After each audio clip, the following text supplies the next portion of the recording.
Kabir's life felt complete for the first time, yet something unfinished still lived quietly inside him. It was not anger, not revenge in the loud sense. It was the need to close a door that had been left open too long. The final chapter began. Without warning. One morning, Kabir received a letter at his office. Not an email, not a call. A physical letter sent to his name, written in careful handwriting. It was from his mother. She asked him to come home. Not for arguments, not for apologies, for truth. Kabir held the letter for a long time. Kabir had been faced once, but this felt different. He knew this visit would not be about pain. It would be about power, quiet, final power. Ria noticed the change. In his face that evening, "You don't have to go," she said gently. Kabir shook his head. "I do. If I don't finish this, it will follow me forever." She nodded. "Then go. Come back lighter." Kabir returned to his hometown a week later. The house looked older, smaller. The paint was fading. The garden was dry. Time had not been kind. Here, inside, his parents waited. His mother hugged him tightly, as if afraid he might disappear again. His father stood quietly, unable to meet his eyes. Then Nisha arrived. She stood at the door, unsure whether to enter. Kabir felt nothing rush back. No memories attacked him. No emotions rose suddenly. She was just someone from another life. They sat in the living room where everything had once fallen apart. Kabir spoke first. "Why did you call me?" His mother answered, "Because we need to say everything we didn't say before." Nisha's hands shook. "I need to say sorry. Not the way I did before. This time without excuses." Kabir waited. She looked at him, tears filling her eyes. "I cheated because I was selfish. Not because you failed. Not because life was hard. One chose myself over us." Kabir nodded slowly. "That's the truth," he said. She continued, "When you left, everyone blamed you quietly. They said you were weak. They said you ran." Kabir's eyes moved to his parents. His father lowered his head. "We were wrong. We thought silence would save us. It destroyed you instead." Kabir felt a strange calm. "I didn't run," he said. "I was pushed. And when I stood up, no one stood with me." His mother cried openly now. "We were afraid of society." Kabir smiled faintly. "And I was afraid of becoming nothing. So I left." Nisha spoke again, her voice breaking. "I lost everything after you. Not because you left, but because I lost respect for myself." Kabir studied her face. "I didn't come here to punish anyone," he said. "Life already did that. I came to end this story properly." Everyone went quiet. Kabir stood up and reached into his bag. He placed an envelope on the table. That same amount of money he had been given 5 years ago. "I never touched it," he said. "I built my life on my own." His parents stared at the envelope like it was burning. "I don't want it," Kabir said. "I don't need it. I brought it back so you understand something." He looked at Nisha. "You paid me to disappear. Instead, I returned stronger." He turned to his parents. "You chose peace over truth. I chose truth over comfort." Silence filled the room. Kabir picked up his bag. "This is goodbye." Not in anger, in closure. His mother rushed forward. "Will you come back again?" Kabir paused. "We'll visit, but not as the son you control, as the man I became." Outside, the air felt lighter. Kabir walked away without looking back. For the first time, there was no weight in his chest. Back in his city, Kabir focused fully on the future. His company grew fast, bigger projects, more responsibility. His name carried respect. But success was not what changed him most. It was love. Ria moved in with him quietly, naturally, without ceremony. They built a life, slowly shared mornings, late dinners, small jokes, long talks. One evening, Kabir took her to a quiet hill outside the city. No crowd, no music, just sky and silence. He held her hand. "I was once paid to disappear because people thought I had no value. Ria squeezed his hand. They were wrong. Kabir smiled. I know. That's why I don't need revenge anymore. He proposed with simple words and honest eyes. Ria said yes without hesitation. News traveled back to Kabir's hometown. People talked. They spoke about how Kabir had rebuilt himself, how he never fought publicly, how he never insulted anyone, how he simply rose. Nisha heard the news too. She stood alone in her small apartment, holding her phone, reading about Kabir's engagement. She did not cry. She smiled sadly, 'cause she finally understood. The greatest revenge was not humiliation. It was replacement. Kabir had replaced pain with purpose, loss with love, silence with dignity. Years later, Kabir visited his parents again. This time, Ria stood beside him. The house felt warmer, the conversations honest. Kabir was no longer the boy who needed approval. He was the man who offered peace. That night, as Kabir lay beside Ria, he realized something simple and powerful. 5 years ago, he took money and vanished. Not to destroy anyone, but to rebuild himself. And when he returned, he did not come for revenge. Came to show that a man who is forced into silence can return louder without ever raising his voice. The past no longer followed him. It watched from far away and stayed there. He closed the laptop and stared out of the window of his office. The city below moved fast, loud, alive. 5 years ago, he had arrived here with one bag and a broken heart. Now he owned this small contracting firm built with sweat, silence, and long nights of doubt. Still, her name shook him. That night, Kabir walked alone through the streets. He remembered how he once believed love was enough. How he trusted people who asked him to swallow his pain for their comfort. He decided not to answer her, not yet. Instead, he focused on work. A big project was coming up, one that could change everything. If he won the contract, his company would finally step into the next level. Kabir prepared like his life depended on it. During this time, Ria entered his life.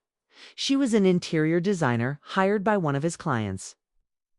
The first time they met, she argued with him over lighting placement. Her voice was firm, her eyes honest. She didn't know who he was. She didn't care how much he earned. Kabir found that refreshing. They started meeting often because of work. Meetings turned into long talks. Long talks turned into shared coffee breaks. Ria laughed easily, but she also listened carefully. When Kabir spoke, she did not interrupt.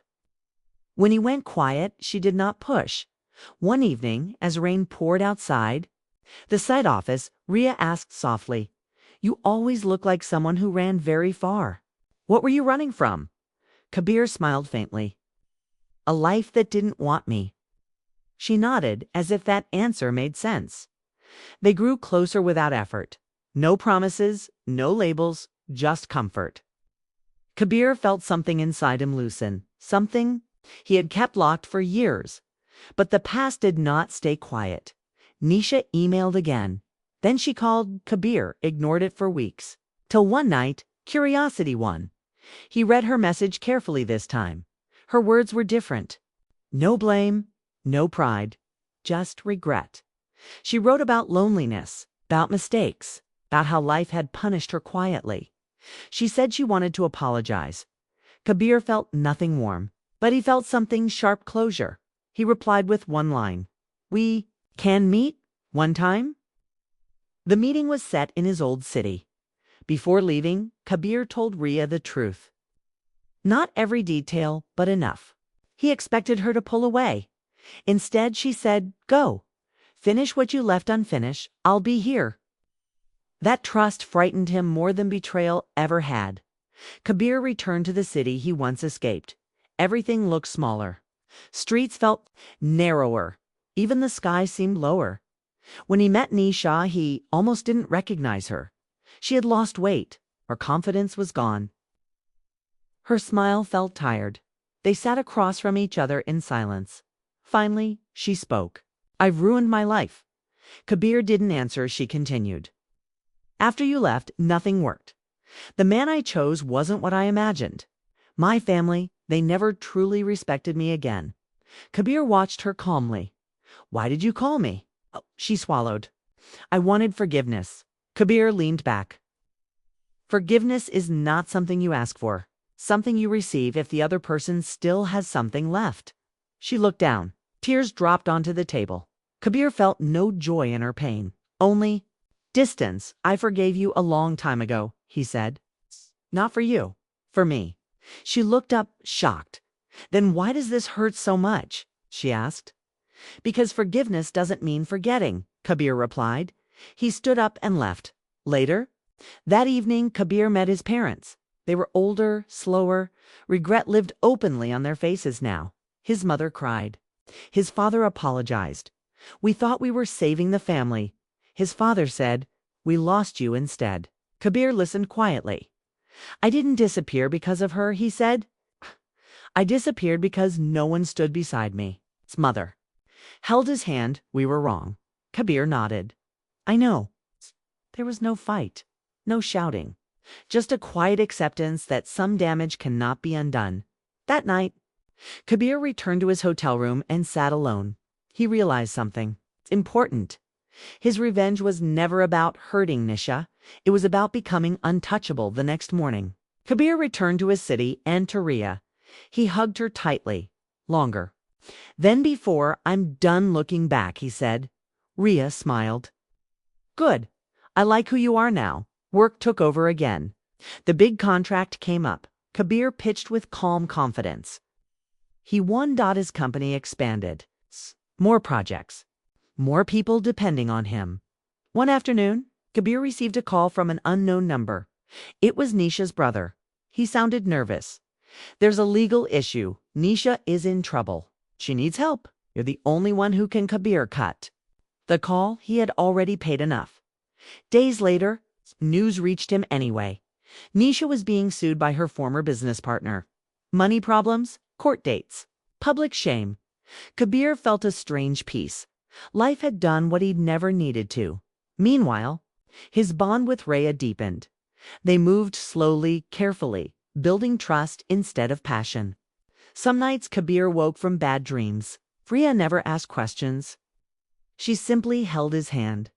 One evening, Kabir finally told her everything. Every insult, every betrayal, every silent night. When he finished, Rhea said quietly, "You didn't lose your dignity. They did." Those words healed something deep inside him. Kabir knew then he was no longer the man who vanished. He was the man who returned whole. But one final chapter still waited to be written, because 5 years ago, Kabir had taken money to disappear. Now, the same people would see what that disappearance created, and they would understand the cost of choosing silence over truth. The night everything broke began quietly, almost kindly, as if life wanted to soften the blow. Kabir Malhotra stood on the balcony of his small apartment, watching the city lights blink like tired eyes. The air smelled of rain and dust. He had just returned from work, his shirt stained with sweat and cement, his hands rough from holding tools all day. He checked the time. Nisha was late again. Kabir did not complain anymore. He had learned to swallow small hurts the way people swallow bitter medicine fast, without thinking. When the door finally opened, Nisha walked in with her phone pressed to her ear, laughing softly. Her laugh used to belong to him. Now it felt borrowed. She ended the call when she saw him. For a second, something crossed her face. Not fear, not guilt. Just irritation. "You're home early," she said. Kabir nodded. "Work finished." She walked past him, placing her bag on the table. The silence between them felt heavy, stretched tight like a wire ready to snap. That night, Kabir did not sleep. Around midnight, when Nisha finally drifted into a deep sleep, her phone buzzed on the bedside table. The screen lit up the dark room. Kabir turned his face away at first. He told himself trust was love. He told himself not to look. The phone buzzed again, and again he reached out. Almost without deciding, the message was short. I can't stop thinking about you. Today was perfect. Kabir's heart stopped. T's hands shook so badly he had to. Sit down on the edge of the bed. He scrolled up. There were dozens of messages, weeks of words, secret plans, hidden jokes, late-night meetings, a life that did not include him. The name saved on the phone was Arjun Kabir. Did not wake Nisha. He did not shout. He did not cry. He sat there until morning, watching the light crawl slowly across the wall, feeling something. Inside him slowly died when Nisha woke up. She found Kabir sitting at the table with her phone in his hand. She froze. For a long moment, neither of them spoke. Then Kabir asked very softly, "How long?" Nisha looked away. "Does it matter?" That answer cut deeper than any confession. Kabir stood up. "I gave you everything." She laughed, short and sharp.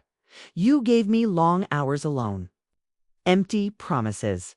A tired husband who always said tomorrow. Kabir felt dizzy. He wanted to explain. He wanted to tell her every extra hour he worked was for their future, for the house she wanted, for the life she dreamed of. But the words felt useless. "Now, so you cheated," he said. She crossed her arms. "It's just happened." Kabir walked out of the apartment before his legs gave up on him by evening. Both families had been called. They gathered in Nisha's parents' house, a place Kabir had once considered his second home. The walls were clean. The tea was hot. The smiles were tight and false. Kabir stood alone near the window while the elders talked. Voices overlapped. Words like mistake, adjustment, and society floated through the room. No one asked Kabir what he wanted. Finally, Nisha's father cleared his throat. "Kabir Beta, marriages are not perfect. Sometimes women make mistakes." Kabir turned slowly. "Mistakes are forgetting birthdays." This was a choice. His mother spoke next, her voice trembling. "Think of the family name. Think of us. Divorce will destroy everything." Kabir looked at her, shocked. She destroyed it. His uncle stepped forward. "Enough drama. What's done is done. You should forgive her and move on." Forgive. The word tasted like poison. Nish sat on the sofa, eyes lowered, silent. She did not defend herself. She did not reach for Kabir. Her silence felt louder than shouting. Kabir waited. Somewhere deep inside, a foolish part of him hoped she would stand up and say sorry. That she would choose him. She didn't. Instead, her father spoke again. "If Kabir finds this difficult, maybe it's better he leaves quietly." Kabir laughed, broken and bitter. "Leaves." Nisha's father nodded. "We can help you start again. Money. Enough to settle." The room went silent. Kabir felt his chest tighten. "You're paying me to disappear. It's 4 Ps. His own father said softly, "Take it. Start fresh." Kabir looked around the room. Every face avoided his eyes. No one stood with him. No one said he deserved better. In that moment, Kabir understood something clearly. He was alone that night. Nisha came to the bedroom as Kabir packed his bag. "You don't have to go like this," she said. He didn't look at her. "You already left." She hesitated. "They're giving you money." He nodded. "I know." She waited, as if expecting anger.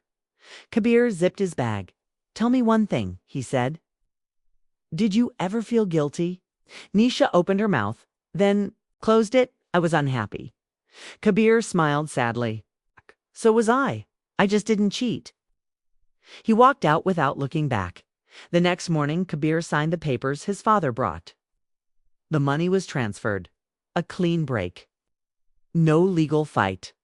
No noise. Before leaving the city, Kabir stood outside the apartment one last time. He remembered laughter, shared meals, whispered dreams.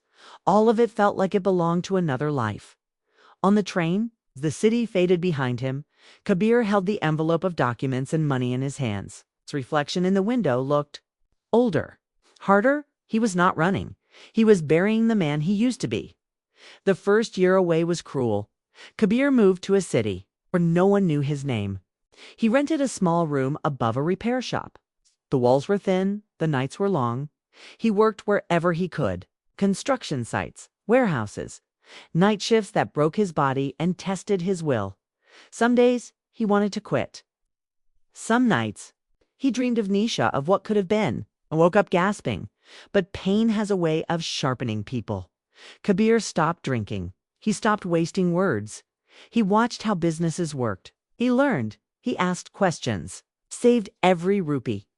He did not call home. He did not answer messages. His family had chosen peace over him.